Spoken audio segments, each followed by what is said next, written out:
Kung ang iba, paingayan ng trip sa pagsalubong sa 2024, ang iba naman, chill-chill lang. Gaya ng mga nagpicnic sa Luneta sa Maynila. May unang balita live, si Darlene Kai. Darlene! Happy New Year, Susan! Libo-libo ang dumagsa dito sa Rizal Park o sa Luneta kagabi para salubungin ng 2024.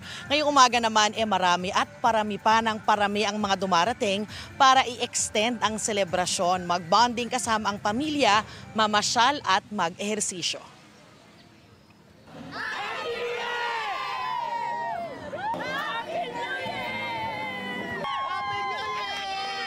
Dumagsa rito sa Rizal Park ang mga sasalubong sa 2024. Bawat sulok ng Luneta, punong-puno ng mga tao, pamilya, magkakaibigan, pati mga nagkakaibigan. Kanya-kanyang latag sila sa mga damuhan. May mga baong pagkain na pagsasaluhan sa medianoche. Ang pamilya ni Hadia na taga Pasig City dito piniling salubungin ng 2024. Gusto raw kasi nila ng mas mapayapang pagdiriwang. Iwas lang din sa ingay at saka yung sa mga naglalasing. Kasi sa amin mayat-mayat kinakatok kami. Kaya mas pinili na lang namin dito. Ang pamilya naman ni Rina, gusto raw maiba naman ang pagsalubong nila sa New Year. Dati naman, nasa bahay lang tayo nung pandemic. So para maranasan ng mga pamangkin ko, mga anak ko na dito mag-New Year.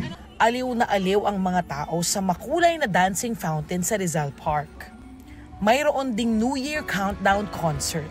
Sa gitna ng kasiyahan sa pagsalubong sa bagong taon, may ilan na inalala rin ang mga napagdaan ng pagsubok noong 2023. Para kasi kay June, hindi masyadong maganda ang nagdaang taon. Masalimuot, ma'am, 2023 ko eh. Bakit? Ayun po, ang dami pong pinagdaan ng hirap eh. Adyan yung pandemic, nadyan yung pagtaas ng presyo, yung kahirapan po ramdam.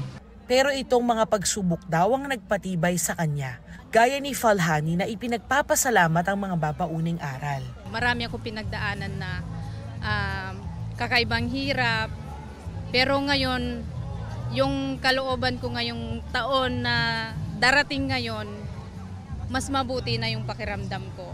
Ika nga, nasa Diyos ang awa, nasa tao ang gawa. Kaya naman sa pagpasok ng bagong taon, nakalista na raw ang mga New Year's resolution ni Juliet para masigurong magiging maganda ang kanyang 2024. Magsipag sa trabaho para makaahon sa hirap, tsaka maging malusog at walang sakit.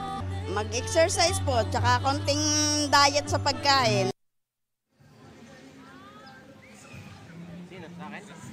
Susan, katulad ng nakikita nyo, kanya-kanyang ganap yung mga tao rito. May namamasyal, may nag-exercise, may naglalaro, bonding kasama yung pamilya, at may nagsasalo-salo ng agahan.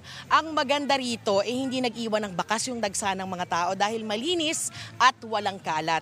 Isang magandang senyales na magiging maganda at maaliwalas ang 2024 at ang pasok ng taon para sa ating lahat.